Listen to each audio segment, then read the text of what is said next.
Thank you so much for coming. My name is Lillian Daniel, and this is Martin Copenhaver. And we thought we would begin by just saying a short word about how this book came about. It's been 3 years in the producing, in the making. And about 3 years ago, Martin and I started having conversations, and we realized that there was a book that we wished that we had on our bookshelves that we could give to folks in various situations. And it would be a book about the ministry in the present day, written from a perspective that was appreciative yet also honest.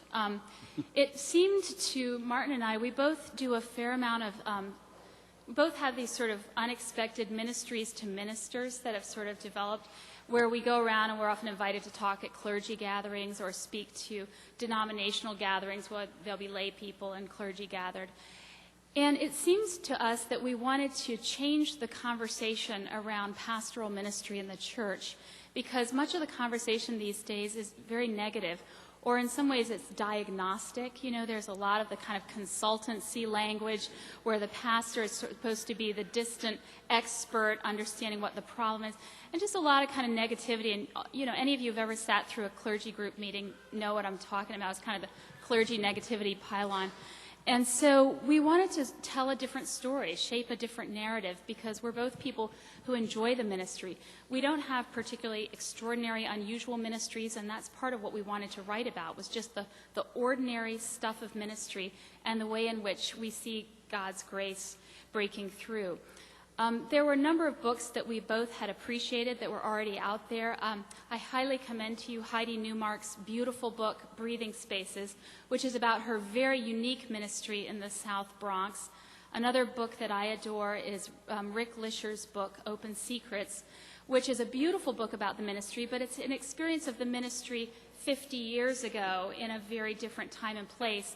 The same could be said for George Bernano's Diary of a Country Priest. So we were wanting to write something that would apply today. We thought it would be interesting to write it together, partly because today, and certainly in mainline Protestant ministry, there are two different experiences of ministry if you are male or female, and it seemed like that would be an interesting way to do it. We decided not to write in a we voice, you know, to write as all the chapters together, but decided instead that Martin would write one chapter, I would write another. We did that, I could tell you, for various literary reasons, but really it was to preserve the friendship. But actually, we felt like there was something that honored the uniqueness of our different callings in doing that, because often when pastors will write books about the ministry or about their churches, it's sort of how I grew my fabulous megachurch with Jesus' help. And it can seem sort of ego-driven or centered around the person. So we felt like by having two voices back and forth, it would be less of that focus, and that more ministers could read themselves into what we were describing. Well, we got this grant from the Louisville Institute that allowed us, while we were writing the book, to go around the country and to share chapters when we were kind of around the midpoint with folks from all different denominations, different points in the ministry. And we'd meet, we had a group at the National Cathedral, we had a group in Chicago, Baptists, all different denominations. We met with folks who were brand new to the ministry in their first few years, and they really pushed us on writing about various things that we may talk about later. Also seminarians, because we really hoped to, while we are two United Church of Christ pastors, to speak to an audience and to try to get to some of those universals while still maintaining our authentic UCC sort of perspective on things. Yeah, it's so wonderful, may I just say, it's so wonderful to be back here at the mothership and to come back to YDS, a place that I have an incalculable debt to for its role in informing me as a pastor. And it's also wonderful to have people here from my first parish in Westport, Connecticut, as well as someone from the congregation I currently serve in Wellesley, Massachusetts. And so it's great to be here. When you're an author, of course, you envision all sorts of possible audiences for a book, but we are hopeful that this book is the kind of book that you would give to somebody who is considering the ministry, who wants a kind of more of an inside look as to what that life is like, but also for those who are new at ministry trying to figure it out, or those who may have forgotten why they got into this crazy business in the first place and need maybe a reminder about some of the joys of this work. And as well, one of the things that surprised us as we were trundling this book around in manuscript form was how lay people seemed to be very interested. They admitted that they agreed to read the manuscript because they wanted to be kind to us, and were surprised that they found it really intriguing and interesting. So we envision also that there are groups of lay people that are part of a parish pastor relations committee or a search committee or some other group that's working closely with clergy that would enjoy the book. So the book also, and you'll get a feel for, we're going to do a little bit of reading.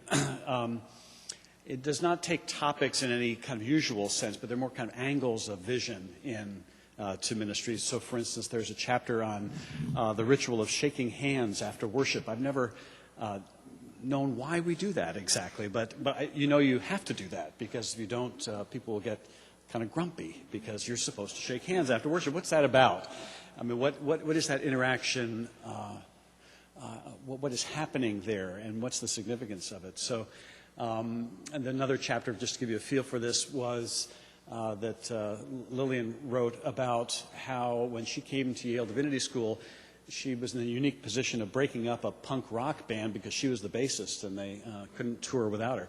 And so other chapters that deal with, I'm sorry, this thing just keeps drooping on me. And other issues that clergy deal with, for instance, ambivalence around money, and also how it is that we can negotiate our vows to our spouses and our vows to the church. Maybe other examples you want to... Yeah, I mean, there's some great... Martin has a great chapter about having visited 1 million parishioners in the hospital. He's finally in the position where he's in the hospital himself and being visited. And what does that feel like? You know, what it's like to be on the other side of that. For our readings today, we've both chosen chapters or little pieces of chapters that in some way touch upon our time at YDS, but most of the chapters are, about kind of our day-to-day life in the ministry. And you can see that this is clearly not a how-to book or, a 10 steps to blah, blah, blah.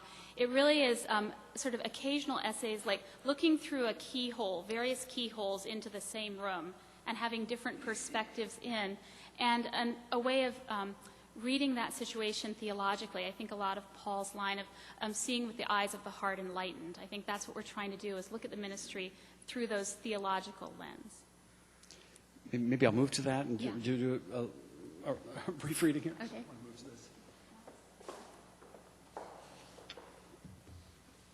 And again, this, as Lillian mentioned, I chose this portion of the book because it's largely set here at YDS. One evening during my first week as a student at Yale Divinity School, there was a knock on my door. Sitting at my desk, I tossed the words, "Come in," over my shoulder. The door opened, and there stood a student from down the hall. He and I had already had a few glancing conversations over a meal or two and while brushing our teeth in the communal bathroom. I remember liking him, even though he had a brilliant smile and a mane of windswept hair that, once I learned he was from California, made him a bit suspect. He introduced himself as Toff, which didn't help much either. I was from New York, so perhaps I can be forgiven for assuming that the next thing I would learn is that he went to college on a beach volleyball scholarship. Toff asked, "Am I disturbing you? We could talk later." I replied, "No, this is a fine time." I stayed at my desk and he remained in the doorway.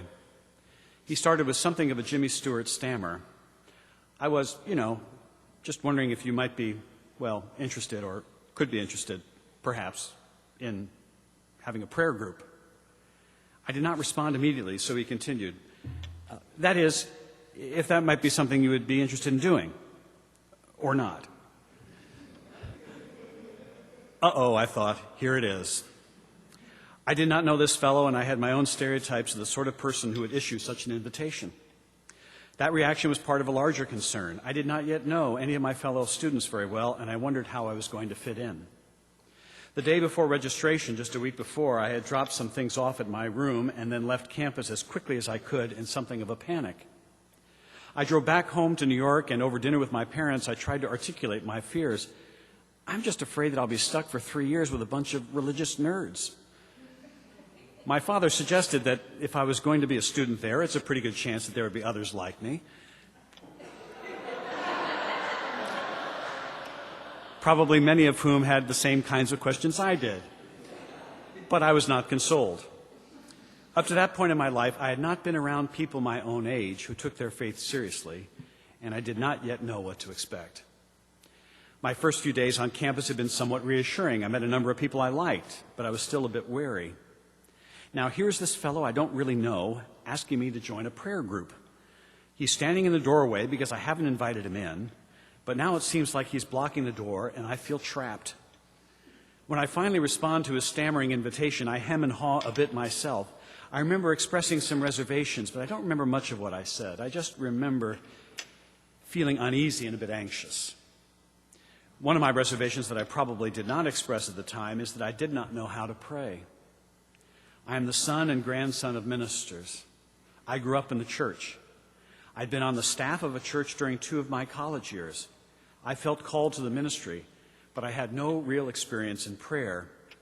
And if I believed in prayer at all, it was only in a rather vague and meager way.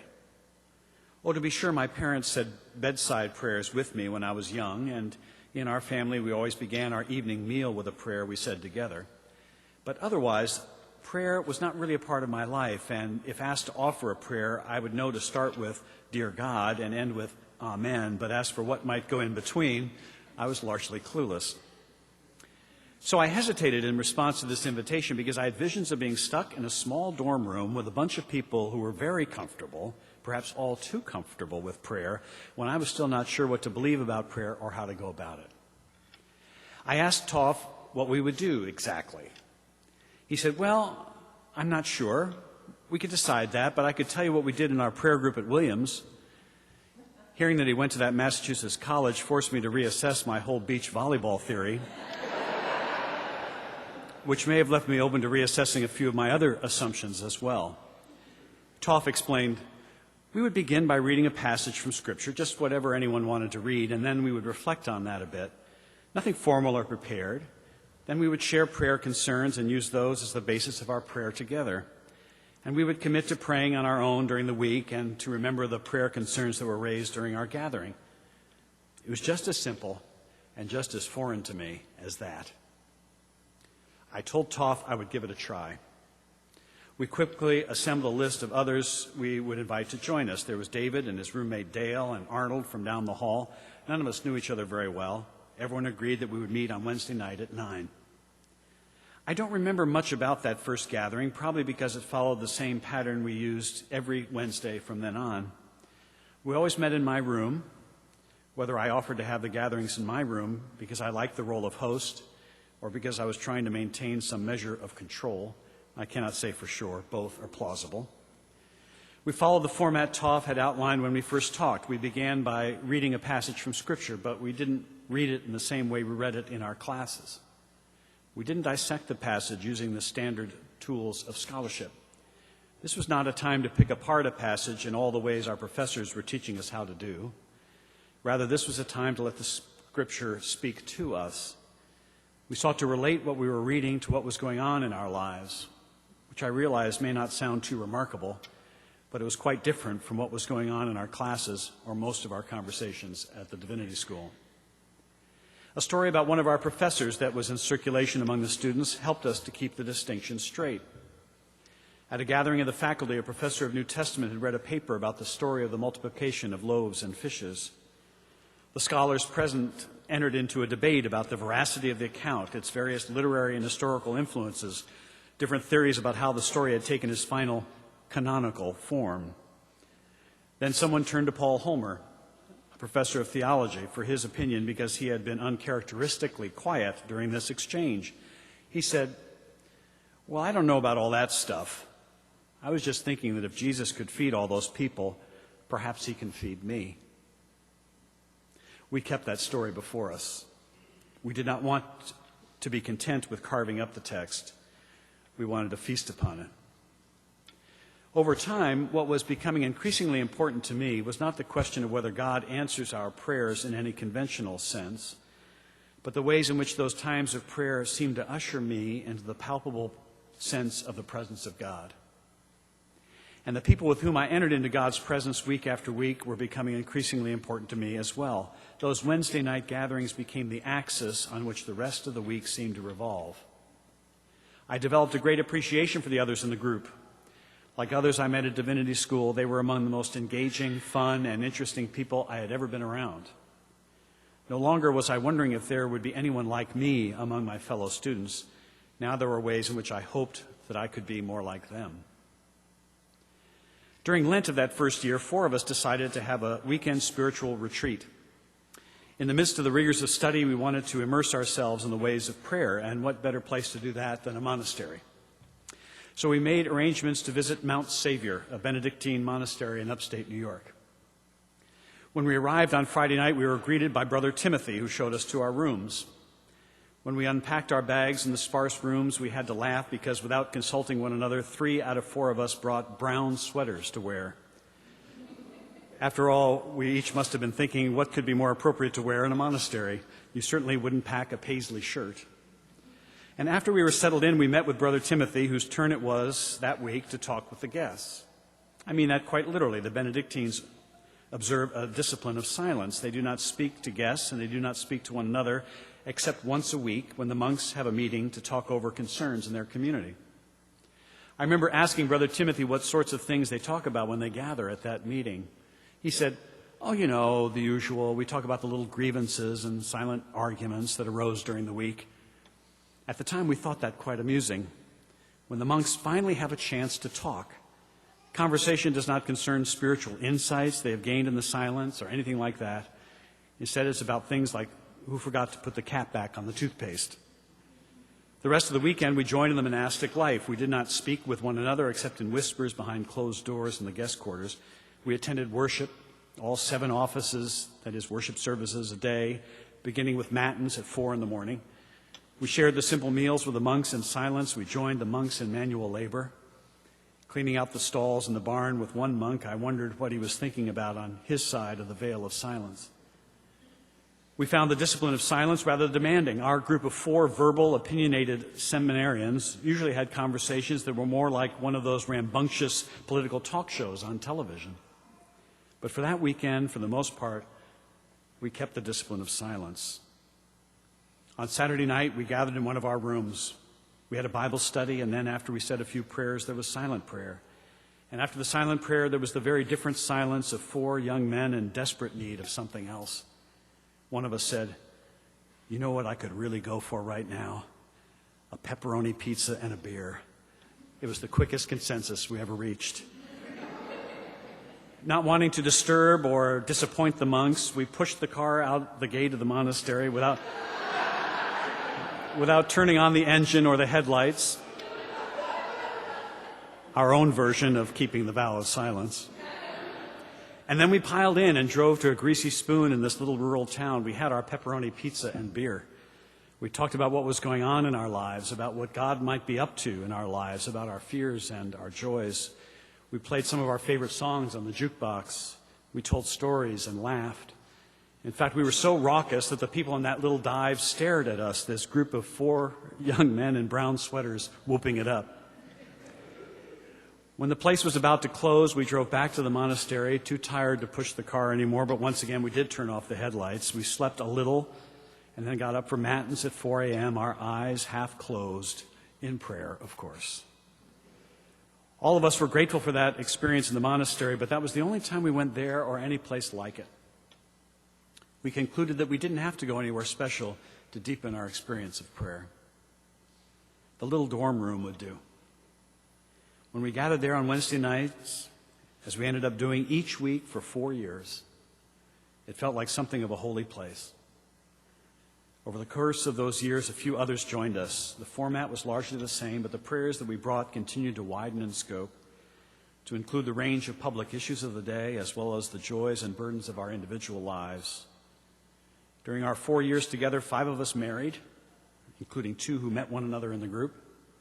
One divorced. One came to the understanding that he is gay. A number of us were ordained. One decided not to pursue ordination. One group member's father was sentenced to prison for embezzling money. Another member's parents divorced.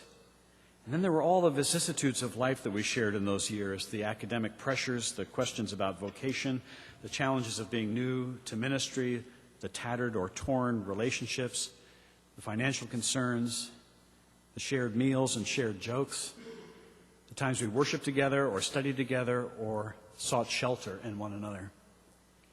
Among the closest friends I have ever made were people I met in that prayer group I was reluctant to join. And I'm convinced that those relationships are particularly strong because they were formed in the crucible of prayer. It's been a long time since we met together in that little dorm room, but I continue to pray for the members of that group, and I know that they do the same for me.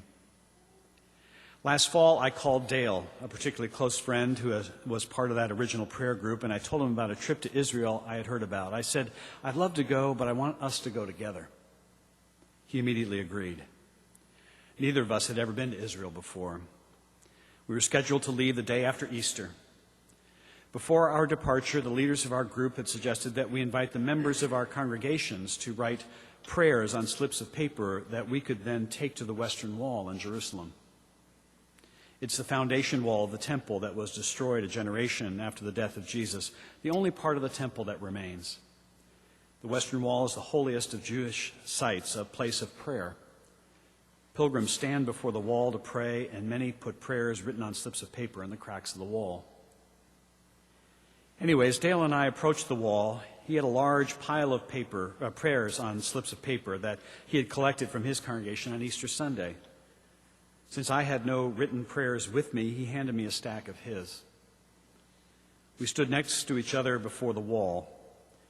I put my hand on one of the huge stones of the wall and noticed how shiny it was, worn smooth as a gem by all the hands that have touched it through the years. Then I read each prayer in my stack from Dale's congregation and made them my own prayers.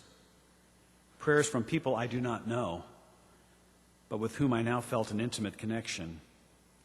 There were prayers for healing, prayers for those who are grieving, prayers for aging parents, prayers for wayward children, prayers for those who are homeless, prayers for those who fight in wars, prayers for peace. Here in Jerusalem, that great, broken heart of the world, people were pouring out the deepest yearnings of their own hearts. And then I came upon one prayer that stopped me. It was written in Dale's familiar scrawl. It was a prayer for me. Just seeing my name on that slip of paper was something of a jolt. The prayer was simple, for Martin's health and his vocational discernment at this time. Dale and I had prayed together often through the years and had assured each other of our continued prayers when we were apart.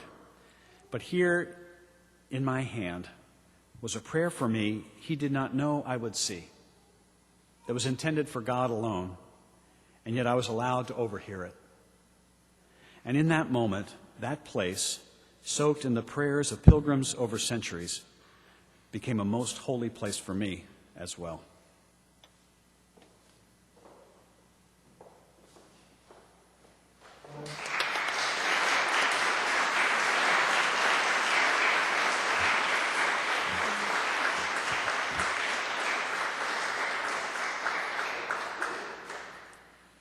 So Martin is currently serving as a senior minister of a church in the suburbs of Boston and Wellesley. I'm in the western suburbs of Chicago, but between us we realized we'd been in various forms of ministry in urban and different locations. But for my reading, I'm going to go back in time to an experience that every minister and certainly seminarians would relate to, which was one of my summer internships. I'll let my friends Shepard Parson and Doug House know right now you can be relieved. I'm not going to talk about my internships with you guys as my supervisors, but I'm going to reflect on my experience working at the Connecticut Mental Health Center right here in New Haven, where my supervisor in this story, just so you know, is at Whitneyville. It's Carolyn Young. I had always imagined that the first time I tried on the ministerial role, I would be in a pulpit, but instead I was in a mental hospital. On my first day of my first seminary internship, after waiting in the patient lounge, I was enormously relieved when the chaplain opened her office door and let me in. I don't think anybody is going to take me seriously here as a chaplain, I told her. A couple of the staff have already said as much when I was waiting out there. I just wish I were already ordained. What difference would that make, she asked. Well, they all respect you when you're ordained. She gave me a hard look.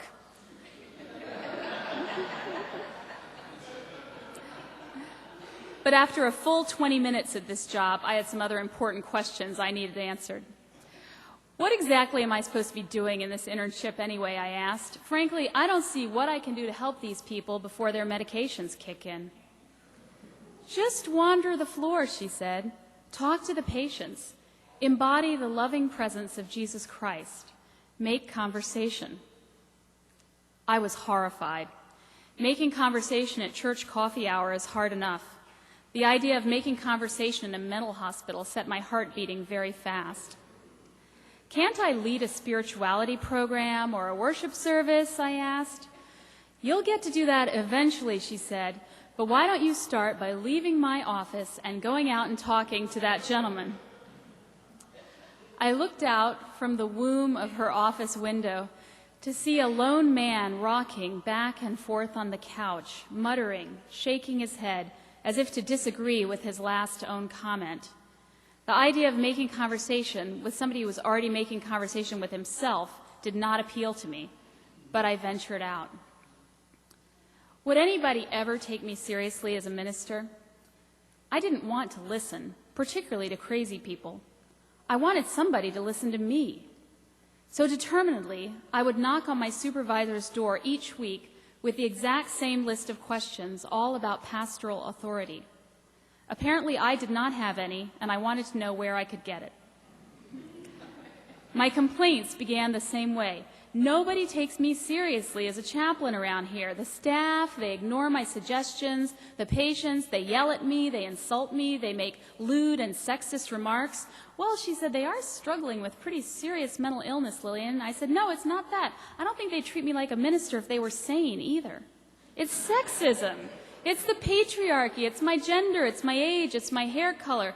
I wish I had a minister's collar like yours. There was a long silence, and she did not jump in with a quick answer as she usually did. Instead, she said with some exasperation, okay, Lillian, why don't you go out and get yourself a clerical collar? I was horrified. I can't wear a collar. I'm not yet ordained. That would be fraud. I could not believe I had to explain this to a professional. No, she said, go out and get yourself a clerical collar. Get yourself a little black suit, a black clerical shirt. I give you permission, special dispensation. Call it whatever you want. Go out there and get yourself a collar and wear it all around the ward. I am not wearing a collar before I am ordained, I said. And as the awkward silence hung, I felt a question arise in my mind that I was afraid to ask. Okay, I said, tell me. Why is it that you're telling me to go out and buy a collar? I want you to see what difference it will make, she said. I already know what difference it'll make, I said. They'll all take me seriously. But she shook her head solemnly. No, I asked. Well, what difference do you think it would make? Here's what I think would happen, she said. All those people that you want to respect you, they'd look at you and they'd say, who's that little girl and why is she running around the psych ward wearing a clerical collar? I was devastated. Well, what should I do, I asked. Get out there and spend time with the patients. And like many stubborn servants before me, I was sent back out into a land that I was afraid of. After months of wandering the halls, making small talk amidst the bizarre talk, I finally got to lead my first worship service. This was not only my first time leading worship at the hospital, but my first time leading worship anywhere ever. A small group gathered in the dark conference room. They were the usual mix you find in a mental health facility: professionals and parents, street people, suicide attempters, the addicts, and the alienated. In other words, the people that Jesus really cares about. One large woman had come into the room very early and set up on the conference table an elaborate paper construction made of postcards and clippings, every photograph featuring Princess Grace of Monaco. I took a deep breath and began to read my carefully prepared 25-minute sermon on Galatians. A man began to cough, and then he began to shake uncontrollably. Another woman shifted in boredom. A cocaine addict interrupted me. He said, "Are we allowed to ask questions?" in the middle of my remarks. I nodded, keeping my finger on my page so as not to lose my place in the sermon. He said, "All right, exactly how long is this part, the part where you talk on and on and on, going to last?"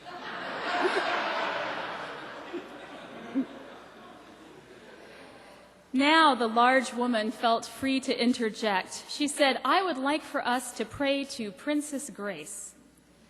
Well, certainly we can pray for the world's leaders, and we will pray for Princess Grace as well, I said, gently correcting her with a preposition. "I don't want to pray for Princess Grace," she said, gesturing to this sort of makeshift altar. I said I wanted us to pray to Princess Grace. "Well, we're not going to," I explained. "We pray for Princess Grace, we pray to God." "Well, give me one good reason for that," she said. By now I had lost my place in my notes on Galatians for good. Theological narcissism took hold of me yet again, and I wondered what God was telling me about my future in parish ministry in this, my first sermon ever. The room had erupted into chaos, and so I began my sermon all over again, this time with more volume to drown out my theological hecklers. And finally it hit me. This would be no different if I had a collar, if I had the title of Reverend, or if Jesus Christ himself was sitting right next to me with a big sign announcing me as God's gift to the world. These people were ill, and they were suffering. And I should have been thinking about that all these months, and not my own pastoral authority. I put the sermon aside to enormous sighs of relief from my small congregation. "Does anybody want to sing a hymn?" I asked, and they smiled. Finally, I was offering something that they needed. We spent the rest of the session singing various hymns, interrupted by their spontaneous testimonies about devils, UFOs, the book of Revelation, and other topics I neglected to touch upon in my own carefully prepared sermon. But mostly we just sang the hymns. Afterwards, they did not want to leave. We had our own version of after-church fellowship as we admired the photos of Princess Grace and helped the woman to dismantle her little shrine. "Church was good today, Pastor," one man said on his way out. "Oh, I'm not really a pastor," I explained to his back and his shrugging shoulders. He was out the door, but in the interest of full disclosure, I had to keep explaining to the others, I still have to finish school, I have to do this internship with you guys, pass through the denominational ordinational process, whatever, the Princess Grace worshiper said, patting me on the back. "We'll see you next week. Do you think you'll be a pastor by then?"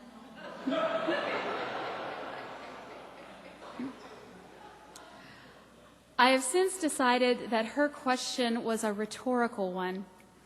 She saw through me. As surely as she wrestled with her demons, that year I was wrestling with mine. Was I called? Was there a place for me? Would anyone ever respect me? My questions were not significantly different from any of the patients. We were all in need of healing.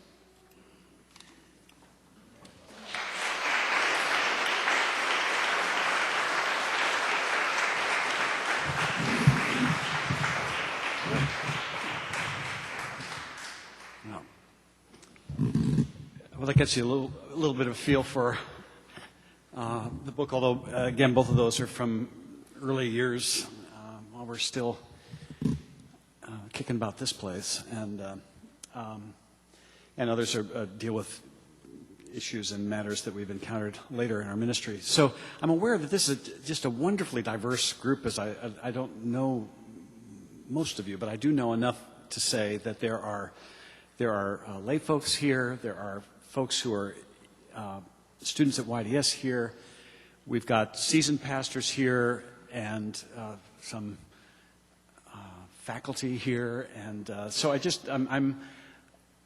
don't know where to take this conversation, but we'd love to engage with you on this. And there's a mic. If somebody's willing to do the kind of the Oprah thing, and if there are things you want to observe or questions you want to ask, and we'll kind of do this free form.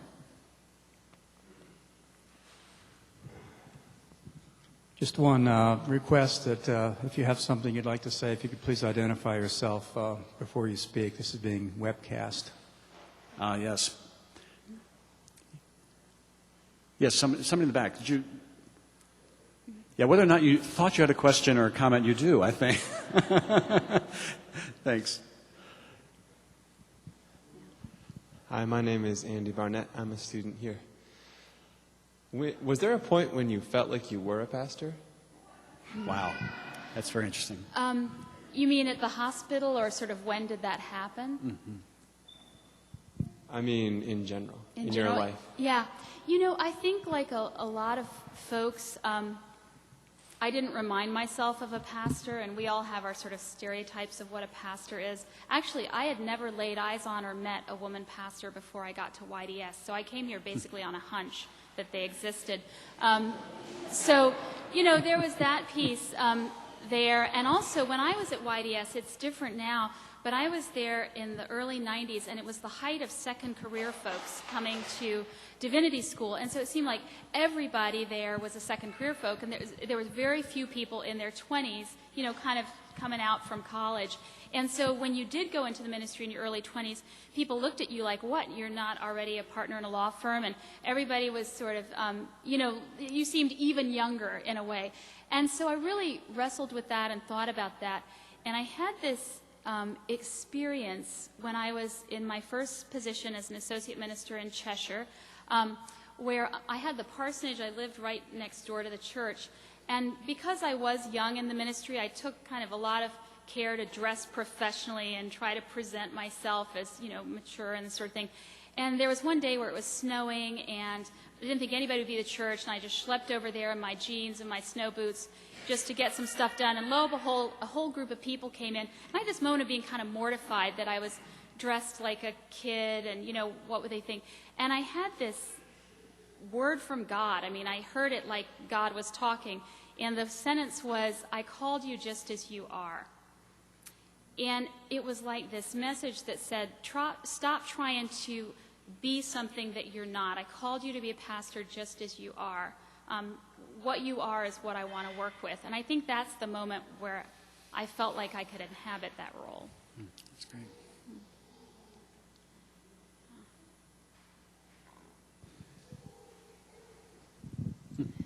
Hi, I'm Shelley, and Hi, Shelley.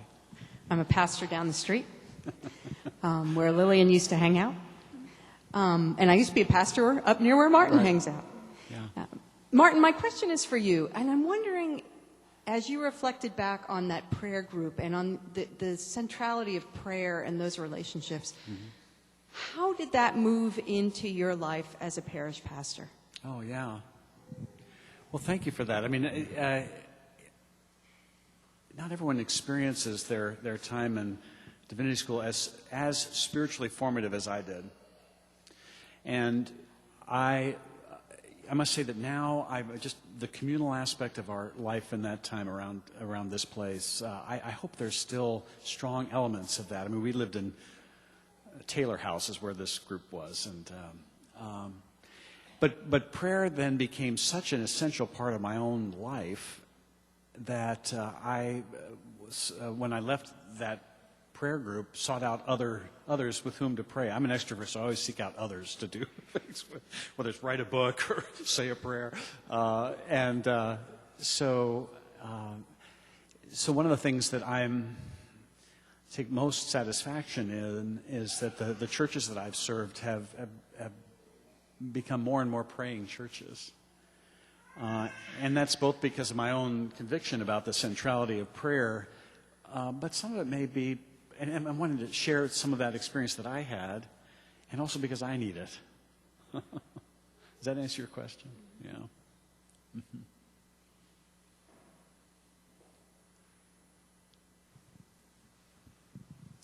Ron Evans. Hi, Ron. Martin, the same applies for you, Lillian. Your children, I mean, both you are not any longer, but you have children. And in the trade, that is sometimes a problem, the proverbial PK. And Martin, you are one twice. Yeah, right.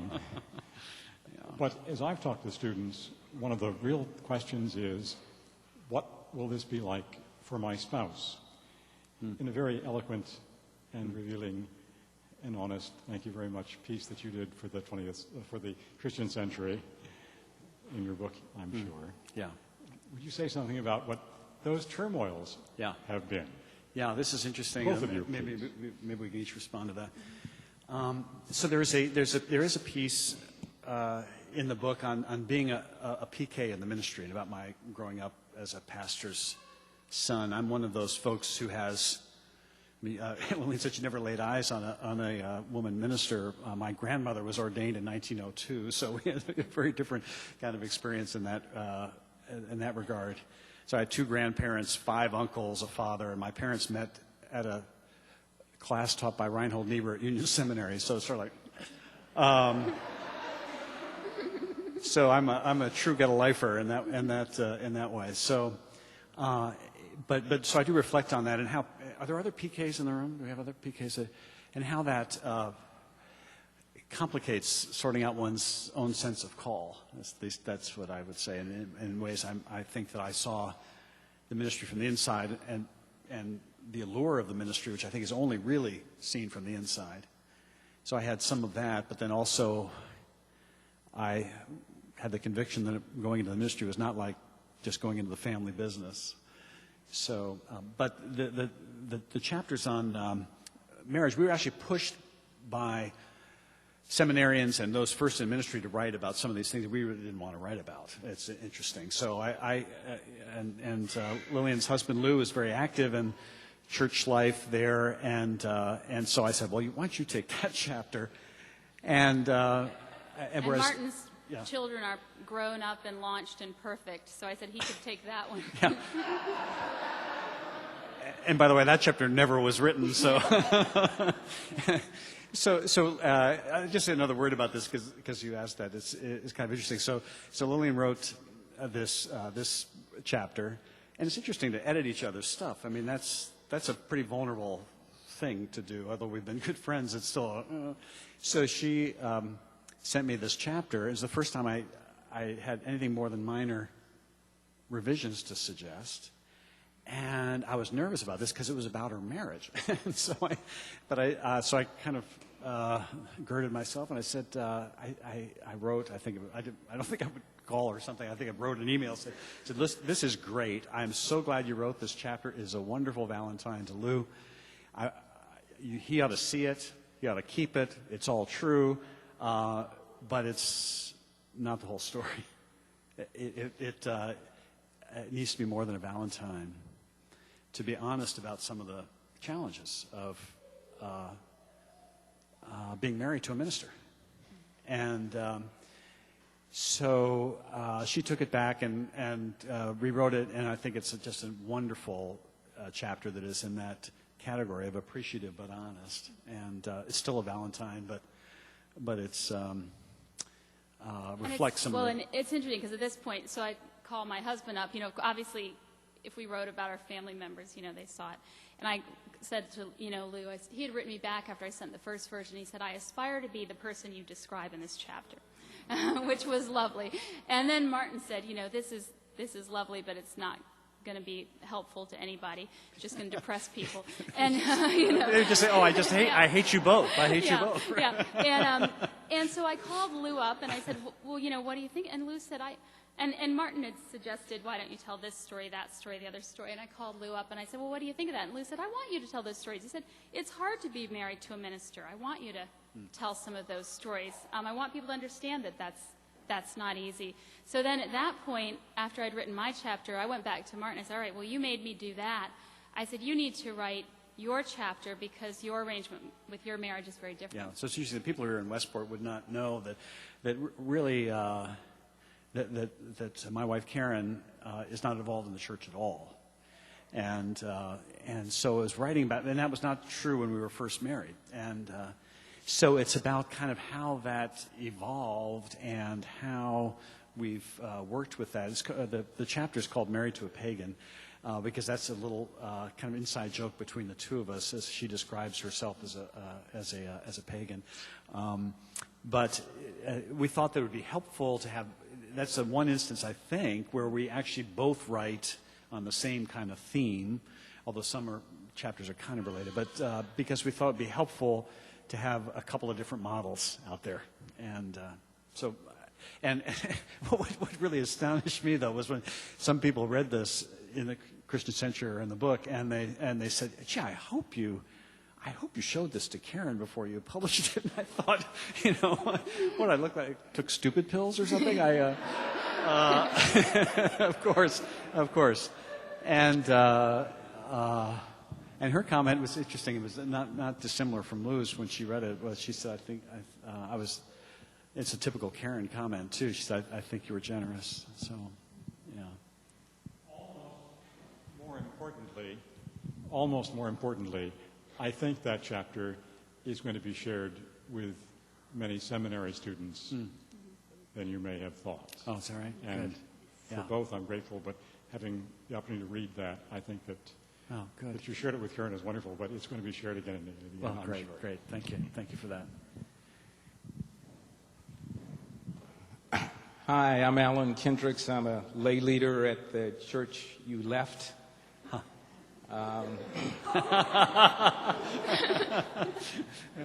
Did you learn anything from us? Oh, my. Oh, my goodness. Wow. Yeah. Wow. First, you'd have to ask the members of my current church that question. They'll tell you. Yeah, I mean, obviously, actually, a lot of the material in the book that I write reflects on my time at Church of the Redeemer, which is the church that Alan is a part of, as well as the church before that, Cheshire, and some seminary stuff. I don't reflect at all on really my current situation in any sort of specificity in terms of telling stories, partly because I think as a writer, when you're looking back on your own life, it takes a lot of years to make sense of something. Like that story about being in the mental hospital, I couldn't make sense of that story until it was like 12 years later. There are other stories that I couldn't tell, or they would be told very differently. And so there's a lot of stories kind of from the early time at Redeemer, because I'm obviously so shaped by that. But one of the things that we talk about in the preface is that there are a lot of books about like how I do ministry, or how I shaped my church. And in some ways, this book is really about how in the ministry the church shaped us. Mm-hmm. Yeah. Yeah. Thank you. Somebody over here. Yeah.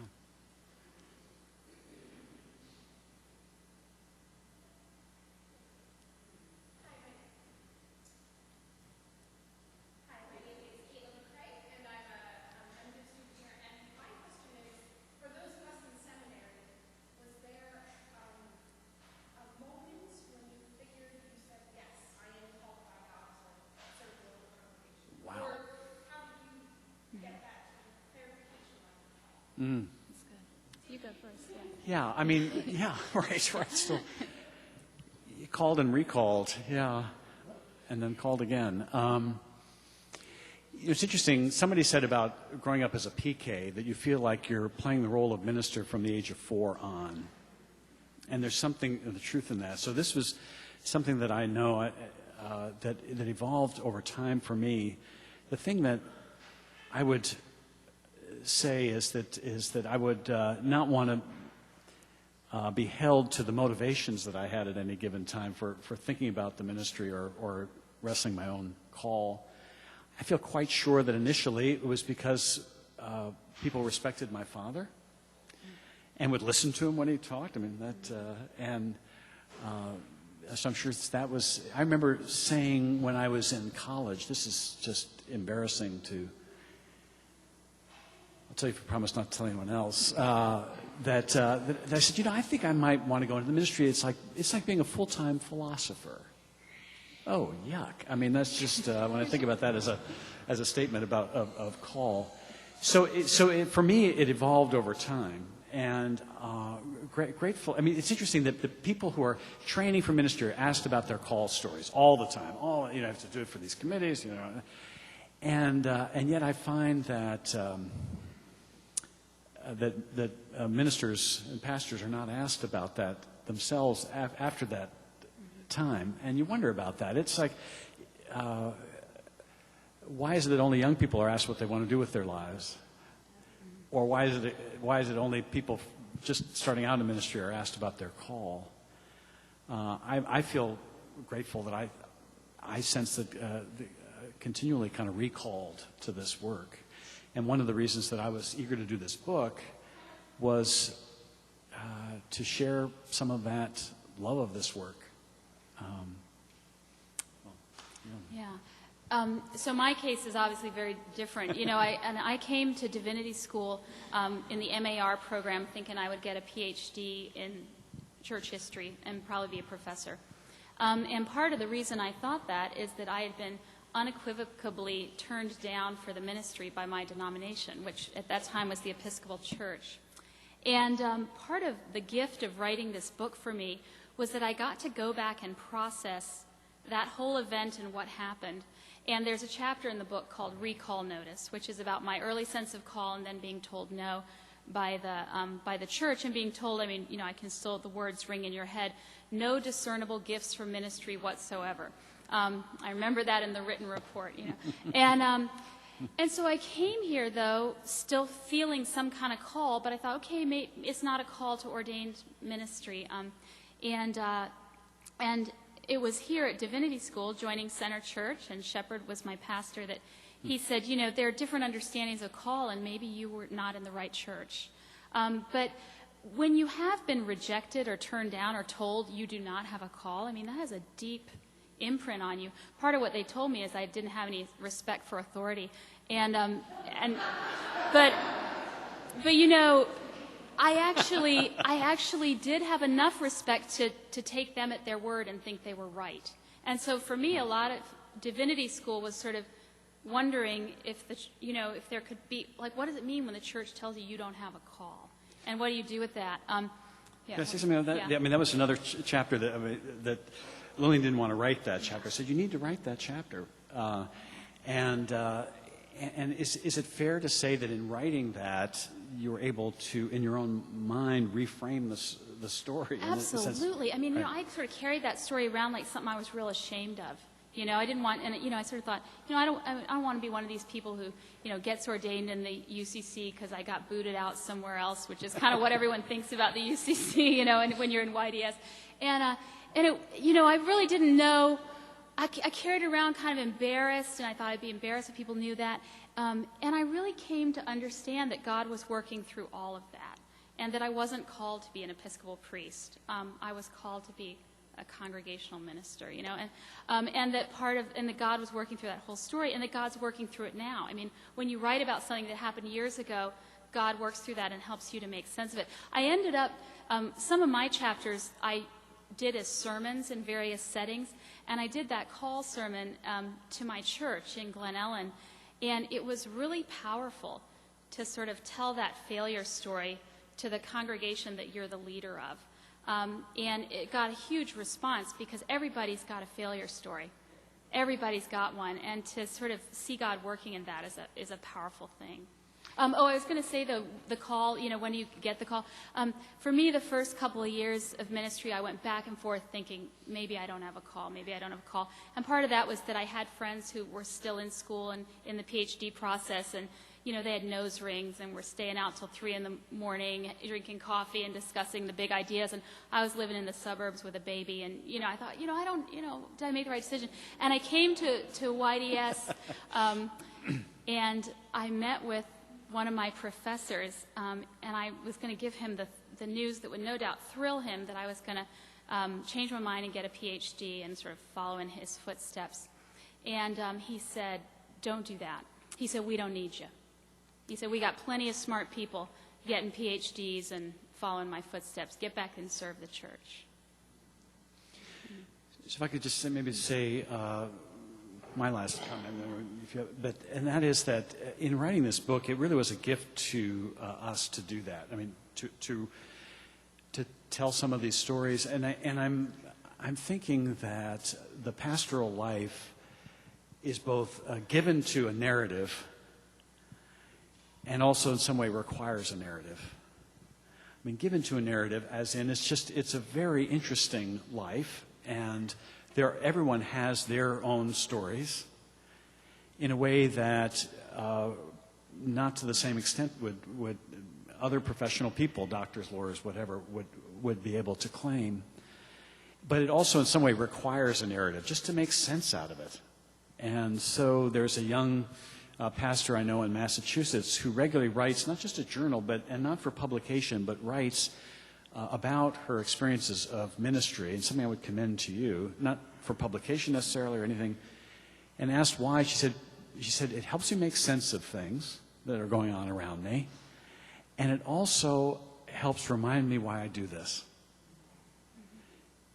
And I thought both of those things are important. So it is a narrative life. It's both given to narrative and also, I would say, in some way requires narrative. So, yeah. Are you calling us to time? Okay. Well, I think we're done. Yeah, I think we're. Hey, thanks so much.